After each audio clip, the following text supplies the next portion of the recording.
C'était le 20 décembre 1968, autour de 21h45, une soirée froide d'hiver à Vallejo, en Californie, dans le parc Blue Rock Springs. Un jeune couple, Betty Lou Beets et David Faraday, étaient garés dans leur voiture, profitant de la nuit calme, lorsque le coup de feu retentit. L'impact causé par la balle a brisé la vitre arrière de leur Chevrolet Bel Air 1962. Une jeune fille de 19 ans et son petit ami de 17 ans ont été brutalement assassinés dans un parc public. Leurs vies ont été coupées court en un instant. La scène dans le parc Blue Rock Springs était l'une de la plus grande confusion et de la destruction. Les éclats de verre de la vitre brisée jonchaient l'herbe, tandis que la faible lueur des lampadaires voisins projetait des ombres longues sur le parc. Un léger parfum de fumée d'échappement flottait dans l'air, se mêlant à un silence étrange qui s'était abattu sur la scène. Dans le silence, le seul son était le lointain bourdonnement d'une voiture qui passait. Le parc paisible qui avait été une fois est maintenant un lieu de crime, où 2 jeunes vies ont été brutalement arrêtées. On croit que le tueur, qui allait devenir connu sous le nom du Zodiac Killer, a tiré David Faraday en plein dos de la tête. Le corps de David s'est affaissé en avant, son visage pressé contre le siège. Le tueur a ensuite dirigé son attention vers Betty Lou, la tirant également en tête. Malgré se trouver dans un parc public, le tueur semblait avoir disparu dans la nature, laissant derrière lui aucune trace d'entrée forcée ou d'indice. L'unique indice était la célèbre lettre écrite sur un message cryptique, faisant référence pour la première fois au Zodiac Killer. Les témoins ont rapporté avoir entendu le son d'une voiture qui s'éloignait du parc peu après le tir. Un autre témoin a prétendu avoir vu un homme portant un manteau noir et un casque blanc en fuyant la scène. La description de la voiture du tueur était floue, certains témoins la décrivant comme une voiture blanche ou rouge, tandis que d'autres la se souvenaient comme une voiture noire. Les quelques détails qui ont été rapportés semblaient se contredire les uns les autres, laissant les enquêteurs avec plus de questions que de réponses. À mesure que la nuit avançait, la police commença à arriver, cherchant à trouver des signes du tueur. Avant de poursuivre, cliquez sur la case abonnement et la cloche. Nous publions de nouveaux cas chaque jour. Je vais vous emmener à l'origine de cette histoire. Le Zodiac Killer est l'un des cas de tueurs en série les plus infâmes dans l'histoire américaine. L'identité du tueur n'a jamais été confirmée, et malgré de nombreux suspects et théories, la vérité derrière ces crimes reste un mystère à ce jour. Dans les années 1960 et 1970, une série de meurtres atroces a secoué la Californie du Nord, laissant une traînée de mort et de terreur dans son sillage. Au cours des années suivantes, le Zodiac Killer a revendiqué la responsabilité de 5 meurtres, ainsi que de plusieurs autres attaques et tentatives. Les motivations du tueur étaient aussi mystérieuses que son identité, mais il est clair qu'il était motivé par le désir de notoriété et d'attention. Dans ce vidéo, nous allons explorer la vie et les crimes du Zodiac Killer, examinant les preuves, les suspects et les théories qui ont entouré ce cas pendant des décennies. Des lettres cryptiques et des codes envoyés à la police aux célèbres 340 caractères du chiffre, nous allons plonger dans le monde du Zodiac Killer. En plongeant dans ce cas complexe et souvent troublant, une chose est certaine, la vérité derrière le Zodiac Killer continuera à nous fasciner et à nous hanter pendant des années à venir. Rencontrez Arthur Lee Allen, un homme de 39 ans vivant à Vallejo, en Californie, avec sa femme et sa fille. Il était un suspect dans l'affaire du tueur du Zodiac, mais son nom est devenu synonyme de l'énigme entourant l'identité du tueur. Allen travaillait comme mécanicien et était connu pour avoir une fascination pour les armes à feu et les explosifs. Ses voisins le décrivaient comme une personne calme, mais amicale qui se rendait parfois avec son fils. Il était un ancien joueur de football de lycée qui avait une réputation de physiquement en forme. En tant que mécanicien, Arthur Lee Allen travaillait dans la localité, où il gagnait un revenu stable et socialisait avec ses collègues. Sa vie de famille semblait ordinaire, avec sa femme et sa fille vivant dans la maison voisine du garage. Allen's femme le décrivait comme un travailleur acharné et un père dévoué, mais certains témoins ont signalé qu'il avait un tempérament court. Il était connu pour être fasciné par les crimes du tueur du Zodiac et a même été vu portant un costume inspiré du tueur du Zodiac à une fête costumée. Les connaissances d'Allen le décrivaient comme un peu d'un solitaire, mais quelqu'un qui était facile à aborder. Ce qui rendait Arthur Lee Allen si sympathique et relatable était son humble dévouement et le fait qu'il semblait vraiment s'intéresser à sa communauté. Malgré être un suspect dans une série de meurtres atroces, il se présentait comme un type ordinaire, un travailleur de classe moyenne qui se passionnait simplement pour l'affaire. Certains ont même décrit comme étant trop gentil pour être un tueur, ce qui soulève des questions sur la nature du mal. Son attitude amicale et sa volonté de discuter avec des inconnus le rendaient un personnage sympathique à de nombreux yeux.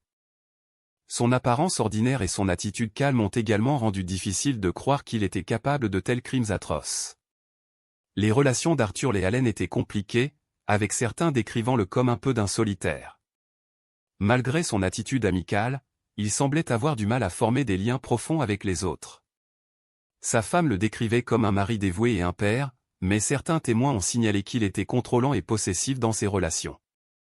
Malgré ces signaux d'alarme, Allen semblait avoir une grande toile sociale, avec de nombreuses personnes qui le décrivaient comme un ami. Alors que les mois précédant le dernier meurtre connu du tueur du Zodiac approchait, quelque chose changeait dans le comportement d'Arthur Lee Allen, mais personne ne s'en apercevait jusqu'à ce qu'il soit trop tard. Le 20 décembre 1968, à environ 21h45, la brume s'est abattue sur les rues calmes de Vallejo, en Californie, enveloppant la nuit dans une épaisse et étrange brume. La température avait chuté à 48 degrés Fahrenheit, et l'air était rempli du parfum sucré des arbres de eucalyptus. Vallejo, une petite ville côtière située à 40 miles au nord-est de San Francisco, était connue pour son atmosphère paisible et son charmant front de mer. Cependant, cette nuit fatidique, la tranquillité serait brisée par un meurtre brutal et sans sens. Les rues étaient désertes, à l'exception d'un passage occasionnel de voitures, ses phares coupant à travers l'obscurité comme un phare d'espoir. Au cours des mois précédant le meurtre, une série d'événements apparemment non liés s'est produite. Le tueur du Zodiac, un cryptographe et un nécromancien autoproclamé, avait envoyé des lettres cryptées et des codes aux journaux locaux, vantant ses crimes et taillant les policiers.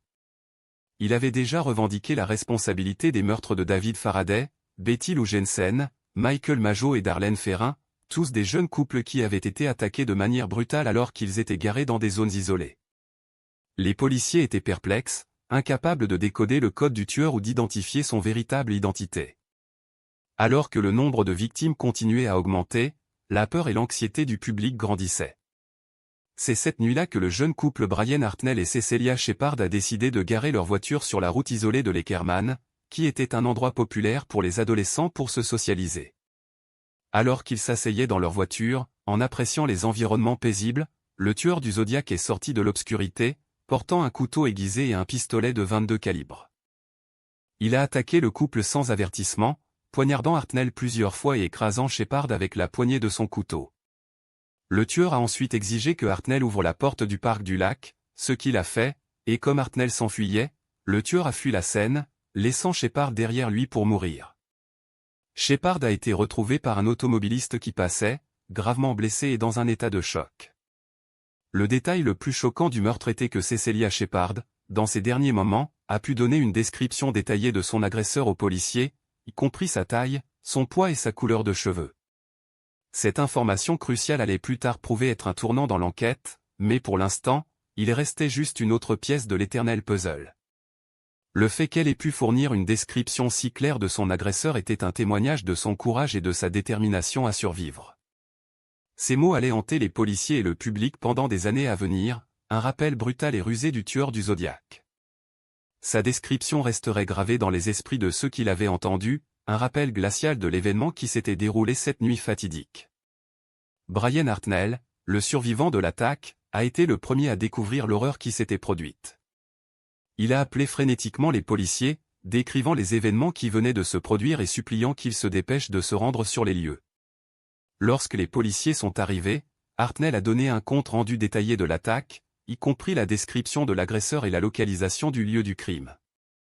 Les policiers ont été choqués par la brutalité de l'attaque et la nature apparemment sans motif du crime. Ils savaient qu'ils devaient agir rapidement pour trouver le tueur avant qu'il frappe à nouveau. Commentaire ci-dessous. Qu'est-ce que vous pensez vraiment s'est passé ici? Était-il motivé par la cupidité, ou était-ce quelque chose de plus sinistre? Seul le temps le dirait. Alors que les premiers meurtres signalés ont eu lieu le 4 juillet 1969, avec l'assassinat de David Faraday et Betty Lou Jensen, la police était initialement perplexe par la brutalité de la scène de crime. Le département de police de Vallejo a immédiatement lancé une enquête, avec plusieurs agences rejoignant rapidement la poursuite du tueur.